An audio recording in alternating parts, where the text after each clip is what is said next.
வரலாற்றில் மகி கம்ப்யூட்டர்ஸும் ஒரு தவிர்க்க முடியாத ஒரு இடத்தை பிடிக்கும்னு நான் நினைக்கிறேங்க.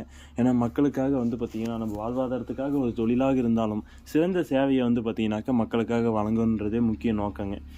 ஒரு சிறந்த சேவைன்றது எதன் அடிப்படையில் சொல்கிறோம்னாக்க நம்மளுடைய அந்த தரம், விலை மற்றும் நம்முடைய சேவையின் அடிப்படையில் சேவை 10 வருடங்களுக்கு மேலாக நம்ம வழங்கிட்டு வரோம். தரம்ன்றது அந்த பொருட்களின் தரம். அதுக்கு அடுத்து விலைப்பட்டியல்ன்றது நியாயமான விலைங்க. நம்மளுடைய இது நம்மளுடைய இது இன்வெஸ்ட்மெண்ட்டுக்கும் நம்மளுடைய தொழில்நுட்ப சேவைகளுக்கும் எல்லாம் பார்த்திங்கனாக்கா தீர்மானித்து ஒரு சிறந்த விலைப்பட்டியலில் அந்த தரத்துக்கு ஏற்ப நம்ம விலை கட்டணத்தை வசூலிக்கிறோம். அதுவும் பார்த்திங்கன்னா மிகவும் நேர்மையாக இருக்கும். அந்த அளவுக்கு வேலைப்பாடுகளும் இருக்கும். கணினியோ மடிக்கணினியோ விற்பனையோ சேவையோ அது எல்லாமே பார்த்திங்கனாக்கா சரியாக வழங்கணுன்றதாங்க நம்மளுடைய நோக்கம்.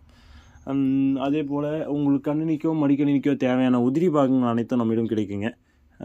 இதை பார்த்திங்கனாக்கா நீங்கள் நம்ம அலுவலகத்தில் பார்த்திங்கன்னா பெற்றுக்கொள்ளலாம். உங்களுக்கான மடிக்கணினியோ உதிரி பாகங்களோ அல்லது நம்மளுடைய சேவையோ.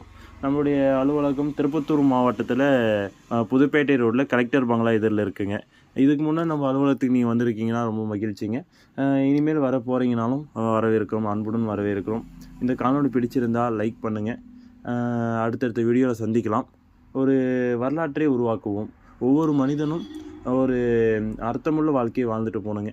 எனக்கு பார்த்திங்கன்னா ஏதோ பிறந்தோம் வளர்ந்தோம் போனோம்னு இல்லாமல் இடைப்பட்ட காலத்தில் நாம் என்ன சாதித்தோம் மக்களுக்காக சுயநலமின்றி பொதுநலமாக சிந்தித்து அனைவரும் நேர்மையாக இருக்கணும். நாமளும் நேர்மையை கடைப்பிடிக்கணும். எப்போவுமே நேர்மையாக இருக்கணும். மற்றவங்களுக்கும் ஒரு முன்னுதாரணமாக இருக்கணும் தான் என்னுடைய ஆசை. மற்றவங்களுக்கு காசு ₹1 ஆசைப்படக்கூடாது. யாருடைய பணத்தையும் ₹1 கூட திருடக்கூடாது. அதாவது சிறிய பணம் பெரிய பணம் என்று நியாயப்படுத்தக்கூடாதுன்னு சொல்ல வரேங்க. அது குற்றம் என்பது சிறு குற்றம் பெரிய குற்றம்னு பிரிச்சுன்னு இல்லாமல் இது ₹10 தான் திருடணும், ₹1 திருடணும் அப்படிலாம் கிடையாதுங்க.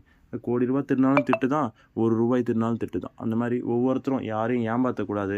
கடன் வாங்கிறது, அப்பாரம் கொடுக்குறேன்னு இழுக்கடிக்கிறது, ஏமாத்துறது, மன உளைச்சல் ஏற்படுத்துறது கூடவே கூடாதுங்க. அதெல்லாம் மிகவும் கொடுமையான பாவத்தின் ஒன்று. எப்பவுமே ரெஸ்பான்சிபிலிட்டி இருக்கணும், நேர்மையாக இருக்கணும். ஒவ்வொரு மனிதனும் இந்த மாதிரி சிந்திச்சாக்க யாருக்கும் எந்த தீங்கும் கிடையாதுங்க. அதை தான் நானும் யோசிக்கிறேன்.